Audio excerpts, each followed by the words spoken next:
The rescue party could not believe it when they finally found Rascal deep in the forest. The dog was sitting in a very big open dog cage and was surrounded by at least a dozen black vultures. This was strange in itself, but the weirdest thing was there seemed to be no way to get Rascal to move from his position. Only when they inspected the scene closely did they finally realize why this was the case. Even when the group had managed to pick Rascal up and away from the cage, did he immediately return to it the moment he got the chance. There was something that was just drawing the dog's attention so strongly, and the group had to figure out what it was. It was not easy, but the leader of the group, Matt, finally managed to get a look into the cage that Rascal was sitting in front of, and it was only then that he realized what was actually going on here. It took a lot of effort, but they eventually managed to get Rascal out of there. But they did up taking the cage with them, and in turn the vultures as well. But why did Rascal not want to move from his spot? What was in the old cage deep in the forest, and why were the vultures surrounding it? But before we start, smash the like button and make sure to subscribe if you haven't, and hit that notification bell so that you won't miss any new stories. Rascal, Miriam's beloved dog, caused a commotion in his owner's home by leaving for the forest unaware. After about 2 days of Rascal's mysterious disappearance, Miriam had no option but to seek the help of her town's residents to help search for the dog. Miriam was so desperate to find her dog that she purposed to do her best so Rascal can return back home. After much persuasion from Miriam, everybody in the town decided to go on a search hunt for Rascal. Unfortunately, after long hours of searching, no one found a trace of the dog. As a result of the vastness of the forest, the search looked unending, and the people began to lose hope as their search for hours seemed in vain. At the point when Miriam was about to give up completely, she came across a group of the search party made up of some of her closest friends. Miriam's friends tried to encourage her and expressed their enthusiasm about the search.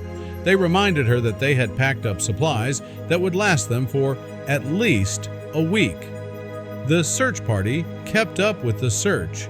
Fortunately, after about 2 days, they came across some tracks and indications of Rascal's movement in the forest. The group doubled their effort and continued the search for hours. The further they went, the deeper they got into the forest. Before they realized they had gotten to parts of the forest that were less traveled by humans. This part of the forest barely had anything man-made.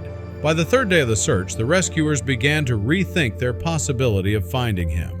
They felt the forest had enough predators which could have caused harm to Rascal.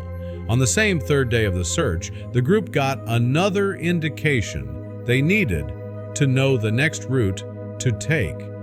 The group came across black vultures that were moving in a circular motion above a particular spot in the forest. At the sight of the vultures, the group knew there was most likely a dead animal around that had called for the attention of the carcass-eating birds. They hoped the dead animal was a deer and not their much-loved Rascal. By the time they got to the scene, they were shocked by their discovery. At the scene, they saw about a dozen black vultures with no sight of a dead deer or anything dead. They didn't think too much of the old dog cage they saw because in front of the mysterious cage was Rascal. They heaved a sigh of relief after about 3 days of rigorous search. Rascal was found sitting calmly in the middle of the dozen of black vultures they had earlier sighted. Rascal showed no sign of concern about the vultures he was surrounded with. So the group tried scaring off the vultures to approach the dog. Surprisingly, the group noticed as they moved closer to the birds that the vultures showed no sign of fear. Instead, they were ready to attack the group. Before the rescuers could blink their eyes, the vultures had turned against them, flying their beaks and claws in the group's direction. While the back and forth was going on between the vultures and the rescuers, Rascal sat down calmly in the cage and watched everything unfold before him. The people were amazed at Rascal's undisturbed disposition to the situation of things. The rescuers realized they needed a new approach to getting Rascal's attention. With their determination, they got another idea in no time. A member of the group reminded them of Rascal's favorite canned food they had brought along on the search. With the enticing smell that filled the atmosphere when they opened the canned food, they were almost certain they would get Rascal's attention. To their greatest surprise, Rascal remained where he was even after smelling his most loved food. This made a well of discouragement rise up in the hearts of the group. All their hope of the dog running towards them after smelling the food was dashed. They had no other option than to come up with another strategy to get Rascal's attention. Luckily for them, Matt, the unofficial leader of the group, soon came up with another idea. Without wasting much time, Matt executed the strategy. He took the can of food and threw it a few meters away from where Rascal was sitting. The action didn't catch Rascal's attention as they expected, but thankfully it caught the Vultures' attention and they flew towards it at high speed. Matt heaved a sigh of relief as he finally got a chance to approach Rascal. Matt thought he had succeeded in saving Rascal, but this would turn out to be very far from the truth, as Rascal was not going to be taken away willingly.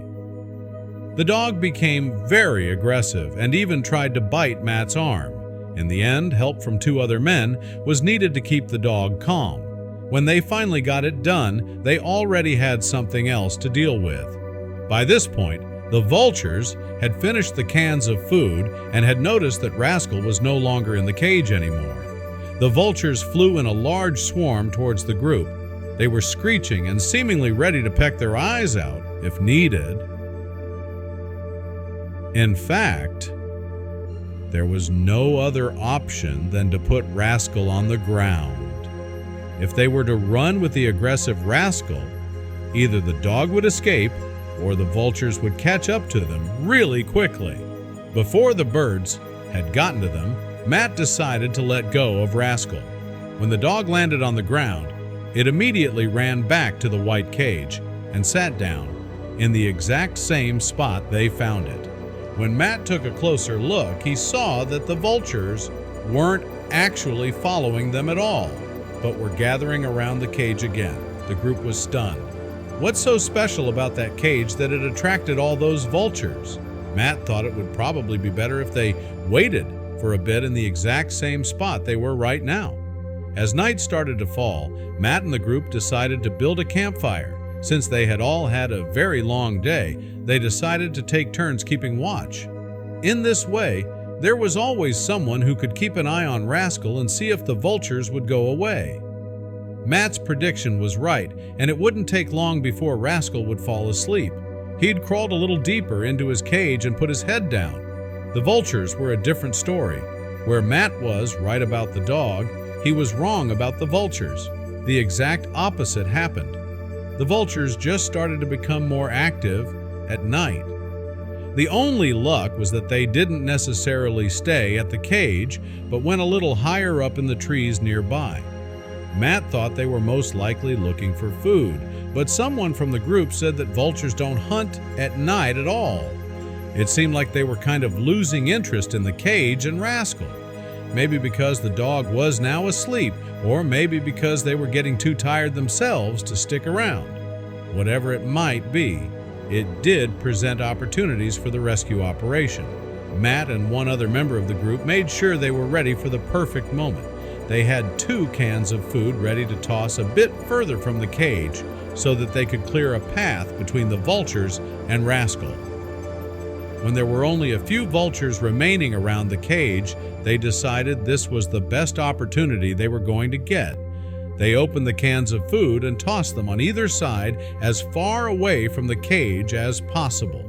"It's now or never," Matt whispered. As before, the Vultures rushed toward the cans, and also some of the birds which had just flown away came rushing back towards the cans. The Vultures began to eat head over heels and only had eyes for the food. The pair quickly but silently made their way toward the cage. Matt silently closed the cage door and lifted the cage up, all without waking up the sleeping Rascal. In the meantime, the group had already picked up their belongings and were ready to get out of there when Matt came back to their camp spot. They had made it out of there in time probability, and up until the sun started to come up again, the journey back was quite uneventful.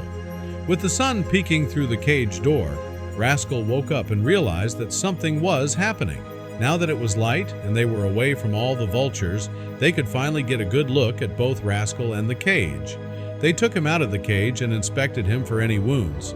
He immediately became stressed again and seemed to want to go back to the cage. When they looked more closely into the cage, they saw some movement. In the back of the cage, Matt saw some furry critters. He immediately thought of puppies, but when he looked more closely, he saw that they were some baby raccoons. Had Rascal been protecting these animals from the vultures? Was that the reason why he had not wanted to leave the cage? After a long journey, the group finally arrived in the town. On the one hand, they were happy to be able to bring Rascal back to Miriam, but they were also afraid of having to separate the dog from his new friends. Luckily, this would turn out to not even be necessary. Miriam was very happy to see her beloved dog again and hugged him for a long period of time. Tears streamed down her cheeks. When Matt told her about the baby raccoons, she couldn't believe her ears. Since she is a big animal lover, she wanted to see how things would go. With some advice and help from the local vet, she was able to keep the baby raccoons and is now raising them together with Rascal. She can still not thank Matt and her other friends enough for all their help.